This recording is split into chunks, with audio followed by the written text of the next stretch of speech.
வணக்கம். இந்த காணொளியில் பொறையுடைமை அதிகாரத்தை பற்றி பார்க்க போகிறோம். ஸோ இது எதில் இருக்குன்னு பார்த்தீங்கன்னா 9ஆம் வகுப்பு தமிழ் புத்தகம் பழைய புத்தகத்தில் இருக்குது. உங்ககிட்ட பழைய புத்தகம் இல்லைன்னா புது புத்தகம் 9th தமிழ் புத்தகத்தில் பார்த்தீங்கன்னா கடைசி பேஜஸில் நிறைய அதிகாரங்கள் கொடுத்துருப்பாங்க இல்லையா, அங்கே பொறையுடைமை பற்றி ஒரு பொறையுடைமையில் இருக்கக்கூடிய 10 குறளும் கொடுத்துருப்பாங்க. ஸோ நீங்கள் அங்கே சொற்பொருள் உங்களுக்கு என்ன டீட்டெயில் வேணுமோ அதை நோட் பண்ணிக்கோங்க. ஸோ முடிஞ்ச அளவுக்கு நீங்கள் திருக்குறள் படிக்கிற அந்த 2 வரிகள் படிக்கும் போதே உங்களுக்கு பொருள் புரியணும். அப்படி புரிஞ்சாதான் எக்ஸாம்ல கேட்குறப்போ நம்மளால எளிமையாக அதற்கான பதிலை பதிவு பண்ண முடியும். ஸோ பொறையுடைமை அப்படின்னா என்னன்னு பார்த்தீங்கன்னா பிறர் செய்யும், பொறைன்னா பொறுமையாக இருக்கிறது. எப்போ பொறுமையாக இருக்கணும்னா மற்றவங்க நம்மளுக்கு துன்பம் செஞ்சாலும் பொறுமையாக இருக்கிறது தான் பொறையுடைமை. முதல் குறள் பாருங்க, அகழ்வாரை தாங்கும் நிலம் போல தம்மை இகழ்வார் பொறுத்தல் தலை. அகழ்வாரை அப்படின்னா என்ன பொருள்னா தோண்டுபவர். யாரை தோன்றாங்கன்னா நிலத்தை எதுக்கு தோண்டுவோம்? நம்மளுக்கு நீர் வரணும் இல்லை வேறு விஷயங்களுக்காக நம்ம தோண்டினாலும் அதை கஷ்டப்படுத்தினாலும் அந்த நிலம் பொறுத்து கொள்ளும் இல்லையா. அதுபோல் தம்மை இகழ்வாரை பொறுத்தல் தலை. தம்மைன்னா நம்மளை இகழ்வாரன்னா யாருன்னா நம்மளை கஷ்டப்படுத்துகிறவங்க, தீய சொற்களால் பேசி இழிவுபடுத்தக்கூடியவங்களை நம்ம பொறுத்து கொள்ளணும். அதுதான் தலைன்னா அதுதான் ஒரு சிறந்த பண்பு. இங்கே தலை என்ற வார்த்தைக்கான பொருள் என்னன்னு பார்த்தீங்கன்னா சிறந்த பண்பு என்றது வரும். ஸோ அகழ்வாரை என்ன தோண்டுபவரை நிலம் தாங்கி கொள்ளும். அது போல தம்மை என்ன நம்மளை இழிவுபடுத்தி பேசக்கூடியவங்களை பொறுத்துக்கிறது தான் ஒரு சிறந்த பண்பு, தலையாய பண்பு அப்படின்றத சொல்றாங்க. அகழ்வாரை தாங்கும் நிலம் போல தம்மை இகழ்வார் பொறுத்தல் தலை. அகழ்வாரை என்ன தோண்டுபவரை, இகழ்வார் என்ன இழிவுபடுத்துவோர், தலை என்ன சிறந்த பண்பு. ஸோ இதில் பார்த்தீங்கன்னா போல என்ற ஊம உருவு வெளிப்படையாக வந்திருக்கிறதால இதில் ஊமை அணி பயின்று வந்திருக்கு. அது ஒரு வாட்டி பார்த்து தெரிஞ்சுக்கோங்க. அடுத்து இரண்டாவது பாருங்க, பொறுத்தல் இறப்பினை என்றும் அதனை மறத்தல் அதனினும் நன்று. ஸோ இங்கே இறப்பினை, பொறுத்தல்னா பொறுத்து கொள்வது. மற்றவங்க ஏதாவது நம்மளுக்கு கெட்ட விஷயம் பண்ணுறாங்க, இல்லை நம்மளை திட்டுறாங்க, இழிவுபடுத்துகிறாங்க, ஏதாவது பண்ணால் நம்ம பொறுத்துக்கிறது. பொறுத்தல்னா பொறுத்துக்கிறது. இறப்பினை என்ன பிறர் செய்த துன்பத்தை. ஸோ இதை கேட்கலாம்.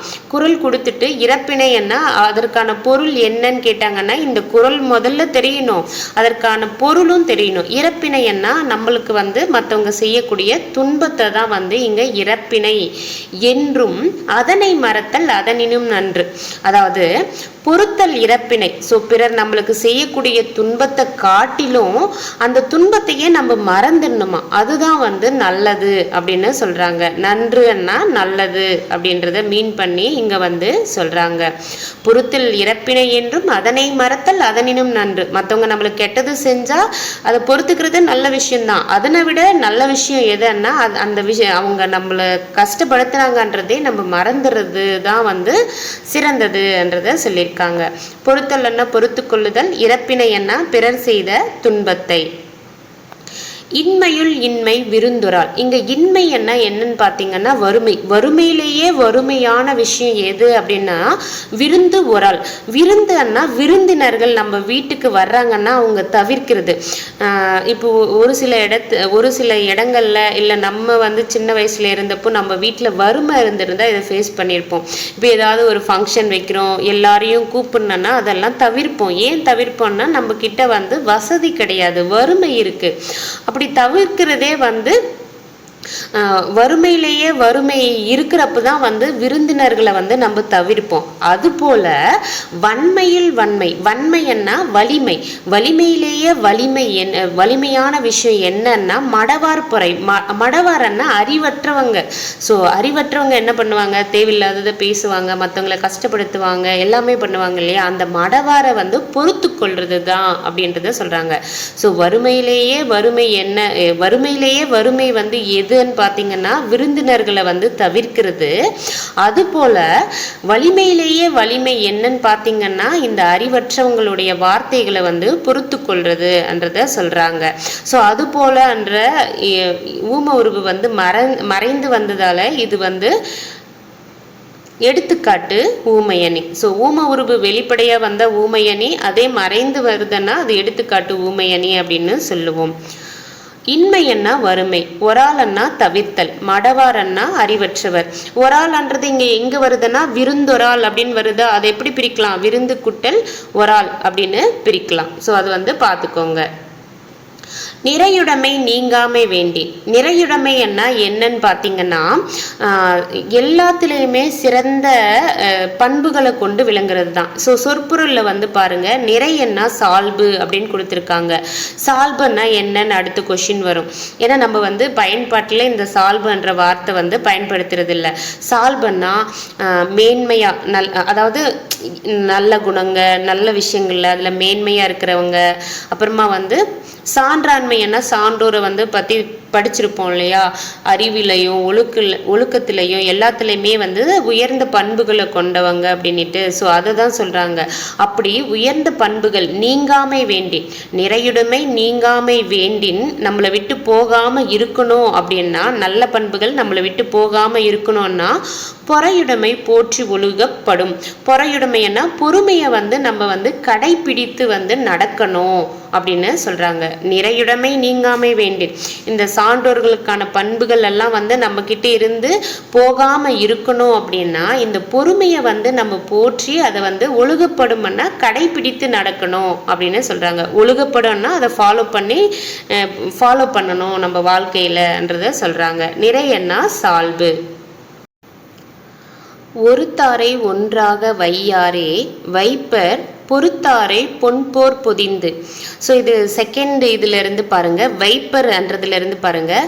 ஒருத்தரை வைப்பாங்களாம். என்னவா வைப்பாங்கன்னா, ஏதாவது மற்றவங்க நம்மளுக்கு கெடுதல் பண்ணாலும் பொறுத்துப்பாங்க இல்லையா, அவங்கள பொண்ணை போல அவங்களுடைய உள்ளத்தில் தங்கத்தை எப்படி பாதுகாப்போம் அதுபோல் பொன்போர்னா தங்கம் போல அவங்களுடைய மனதில் வைத்து நம்மளை வைத்து கொள்வாங்க. போற்றி ஒரு உயர்ந்த இடத்துல அவங்களுடைய மனசுல தங்கம் போல வைத்து கொள்வாங்க அப்படின்னு சொல்றாங்க.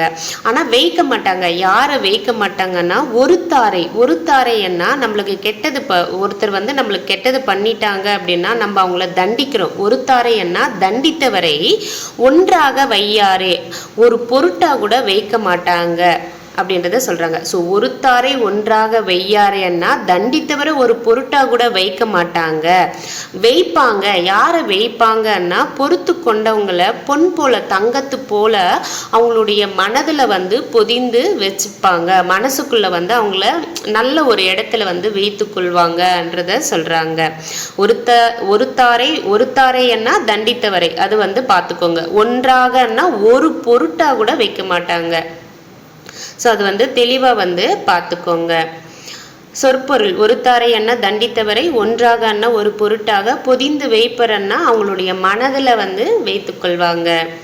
அடுத்து பாருங்க, ஒருத்தாருக்கு ஒரு நாளே இன்பம் பொறுத்தாருக்கு பொன்றும் துணையும் புகழ். ஒருத்தாருக்குன்னா பொறுத்து கொண்டவருக்கு. ஸோ மேலே பார்த்தோம் இல்லையா, ஒருத்தாரன்னா பொறுத்து கொண்டவங்க இல்லை, தண்டித்தவங்க. ஒருத்தாருக்கு ஒரு நாள். இப்போ நம்மளுக்கு ஒருத்தர் கெட்டது பண்ணிட்டாங்கன்னா நம்ம அவங்கள தண்டிக்கிறோம் அப்படின்னா நம்மளுக்கு அந்த ஒரு நாள் மட்டும்தான் இன்பம். ஆனால் பொறுத்துப்பாங்க இல்லையா, அவங்களுக்கு பார்த்தீங்கன்னா இந்த உலகம் உள்ள வரைக்கும் அவங்களுடைய புகழ் நிலைத்து நிற்கும் அப்படின்னு சொல்றாங்க. ஸோ இந்த குறளில் ரொம்ப ரொம்ப முக்கியமான விஷயம்னா பொன்றும் துணையும். சொற்பொருள் பாருங்க, பொன்றும் துணையும் உலகம் உள்ள வரை என்றது பொருள். ஸோ பொன்றும் துணையும் இந்த குறள் கொடுத்துட்டு இந்த பொன்றும் துணையும் இந்த திருக்குறள் தெரிஞ்சால் மட்டும்தான் நம்மளால உலகம் உள்ளவரை அப்படின்றத போட முடியும். இல்லைன்னா படிக்காதவங்களால போடுறது கொஞ்சம் கடினமான விஷயம். அதனால தெளிவாக பார்த்துங்க. ஒருத்தாரன்னா தண்டித்தவங்களுக்கு ஒரு நாளே, ஒருத்தாருக்கு ஒரு நாளே இன்பம் பொறுத்தாருக்குன்னா பொறுத்து கொண்டவங்களுக்கு பொன்றும் துணையும் புகழ். பொன்றும் துணையும் உலகம் உள்ள வரைக்கும் அவங்களுடைய புகழ் பொறுத்துக்கிட்டவங்களுக்கு இருக்கும்ன்றத சொல்லியிருக்காங்க. அடுத்து பாருங்க, திறனல்ல தற்பிறர் செய்யினும் நோனொந்து அறநல்ல செய்யாமை நன்று. திறனல்ல அப்படின்னா இங்க எது சொல்றாங்கன்னா செய்யத்தகாத. ஸோ செய்யத்தகாத விஷயங்களை தற்பிறர், திறனல்லதர் பிறர் செய்யணும். திறனல்லதர்னா செய்யத்தகாத செயல்களை பிறர் வந்து நம்மளுக்கு செஞ்சாலும் செய்யணும். திறனல்லதர் பிறர் செய்யணும் நோனொந்தன்னா வருத்தப்பட்டு. ஸோ அதனால் நம்ம வந்து வருத்தம் அடைவோம் இல்லையா, மற்றவங்க தேவையில்லாத விஷயங்களை பண்ணும்போது. அப்படி நோனொந்து அறநல்ல செய்யாமை நன்று, அறம் அல்லாத விஷயங்களை வந்து அவங்களுக்கு செய்யாமல் இருக்கிறது தான் வந்து நல்லது. நன்றுன்னா நல்லது அப்படின்றத சொல்கிறாங்க. திறனல்லதர் பிறர் செய்யணும். திறனல்லாத விஷயங்கள்னா இங்கே என்ன சொல்கிறாங்க, செய்யத்தகாத செயல்களை வந்து நம்மளுக்கு ஒருத்தர் செஞ்சாலும் நோனொந்துன்னா அவங்க செய்யக்கூடிய விஷயத்தால நம்ம துன்பம் வந்து அடைவோம் இல்லையா, அந்த துன்பத்துக்கு வருந்தி அறநல்லாத விஷயங்களை செய்யாம இருக்கிறது தான் நல்லதுன்றத சொல்லியிருக்காங்க. திறனல்லன்னா செய்யத்தகாத, நோனொந்துன்னா துன்பத்துக்கு வருந்தி. மிகுதியான் மிக்கவை செய்தாரை தாம் தம் தகுதியான் வென்றுவிடல். மிகுதி என்னன்னு பார்த்தீங்கன்னா மனசெருக்குன்னா ஒரு மாதிரி திமிரா ஆட்டிடியூடாக காட்டுவாங்க இல்லையா, அவங்க வந்து மிக்கவை, இந்த குறளில் மிக்கவை என்ன தீமை.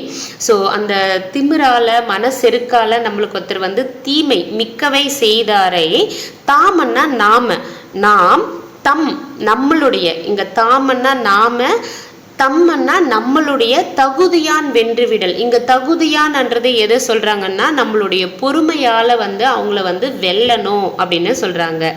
மிகுதியான் மிக்கவை செய்தாரை தாம் தம் தகுதியான் வென்றுவிடல்.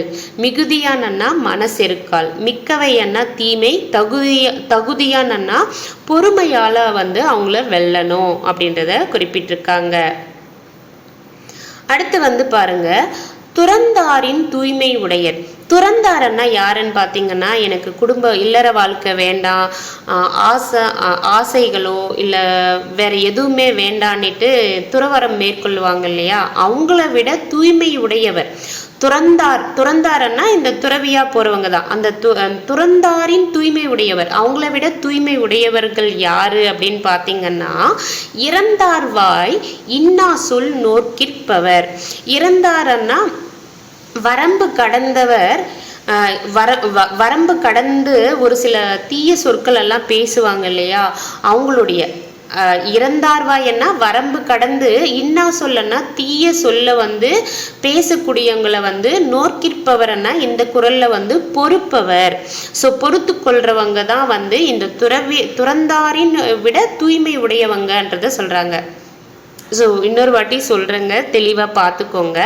துறந்தாரன்னா துறவியை வந்து மேற்கொண்டவங்க, அவங்கள விட இப்போ நம்ம ஞானிகள்னா பெரிய ஆட்களாக நம்ம பார்ப்போம் இல்லையா, பட் அவங்கள விட மேலான தூய்மை உடையவங்க யாரு அப்படின்னு பார்த்தீங்கன்னா, இந்த வரம்பு கடந்து தீய சொற்களை பேசியும் அதை பொறுத்து கொள்றாங்க இல்லையா, அவங்க தான் வந்து இந்த துறந்தாரை விட தூய்மை உடையவர்ன்றத சொல்றாங்க. இந்த குறள்ல வந்து பார்த்தீங்கன்னா நோக்கிற்பவர்னா பொறுப்பவர்ன்றது பொருள். ரொம்ப ரொம்ப முக்கியம், அதை வந்து பார்த்துக்கோங்க. துறந்தாரன்னா பற்றினை விட்டவர். பற்றினை விட்டவர்னா யாரு, இல்லற வாழ்க்கையெல்லாம் வேண்டாம், ஆசைகள் எனக்கு எதுவுமே இல்லை அப்படின்ட்டு போவாங்க இல்லையா, அவங்க தான். இறந்தாரன்னா வரம்பு கடந்தவர். வரம்பு கடந்தவர்னா இதுதான் அப்படின்னு ஒரு ஒழுக்கம் இல்லாம இஷ்டத்துக்கு பேசி மற்றவங்களை கஷ்டப்படுத்தக்கூடியவங்க. இறந்தாரன்னா வரம்பு கடந்தவர்.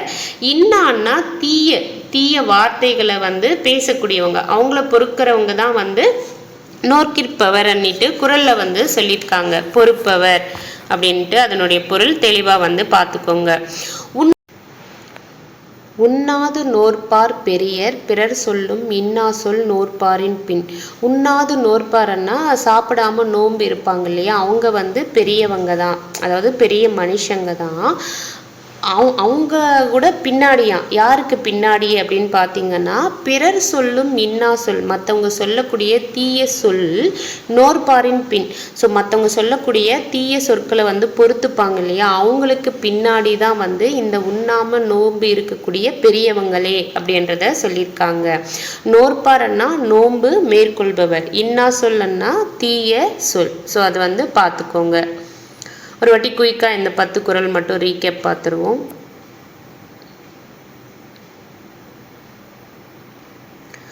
பொறையுடைமை அப்படின்னா பார்த்தீங்கன்னா பிறர் செய்யும் துன்பங்களை வந்து பொறுத்து கொள்வது தான் வந்து பொறையுடைமை. அகழ்வாரை தாங்கும் நிலம் போல தம்மை இகழ்வார் பொறுத்தல் தலை. அகழ்வாரை என்ன தோண்டுபவரை, இகழ்வார் என்ன இழிவுபடுத்துவோர், தலை என்ன சிறந்த பண்பு. பொறுத்தல் இறப்பினை என்றும் அதனை மறத்தல் அதனினும் நன்று. பொறுத்தல் என்ன பொறுத்து கொள்ளுதல், இறப்பினை என்ன பிறர் செய்த துன்பத்தை. இன்மையுள் இன்மை விருந்தொரால் வன்மையுள் வன்மை மடவார் பொறை. இன்மை என்ன வறுமை, ஒரால் என்ன தவிர்த்தல், மடவார் என்ன அறிவற்றார். நிறையுடைமை நீங்காமை வேண்டின் பொறையுடைமை போற்றி ஒழுகப்படும். நிறையன்னா சால்பு. ஒருத்தாரை ஒன்றாக வையாரே வைப்பர் பொறுத்தாரை பொன்போர் பொதிந்து. ஒருத்தாரை அண்ணா தண்டித்தவரை, ஒன்றாக அண்ணா ஒரு பொருட்டாக, பொதிந்து வைப்பர் அண்ணா வைத்து கொள்வர், எங்க மனசுல வந்து வைத்து கொள்வர். ஒருத்தாருக்கு ஒரு நாளே இன்பம் பொறுத்தாருக்கு பொன்றும் துணையும் புகழ். பொன்றும் துணையும் அண்ணா உலகம் உள்ள வரை. திறநல்ல தற்பிறர் செய்யினும் நோனொந்து அறநல்ல செய்யாமை நன்று. திறநல்லன்னா செய்யத்தகாத செயல்களை வந்து மற்றவங்க நம்மளுக்கு செஞ்சாலும், நோனொந்து அண்ணா துன்பத்துக்கு வருந்தி. மிகுதியான் மிக்கவை செய்தாரை தாம் தம் தகுதியான் வென்று விடல். மிகுதியான் அண்ணா மனசிருக்கல், மிக்கவை என்ன தீமை, தகுதியான் அண்ணா பொறுமையால். துறந்தாரின் தூய்மை உடையர் இறந்தார்வை இன்னா சொல் நோர்க்கிற்பவர். துறந்தாரன்னா பற்றினை விட்டவர், இறந்தாரன்னா வரம்பு கடந்தவர், இன்னான்னா தீய தீய அப்படின்னு பொருள் வரும். நோர்க்கிற்பவர் அண்ணா பொறுப்பவர். உண்ணாது நோற்பார் பெரியர் பிறர் சொல்லும் இன்னா சொல் நோற்பாரின் பின். நோற்பார் அண்ணா நோன்பு மேற்கொள்பவர், இன்னா சொல் அண்ணா தீய சொல். ஸோ அவ்வளோதாங்க, இதோட வந்து பொறையுடைமை அதிகாரம் வந்து முடியுது. தேங்க்யூ.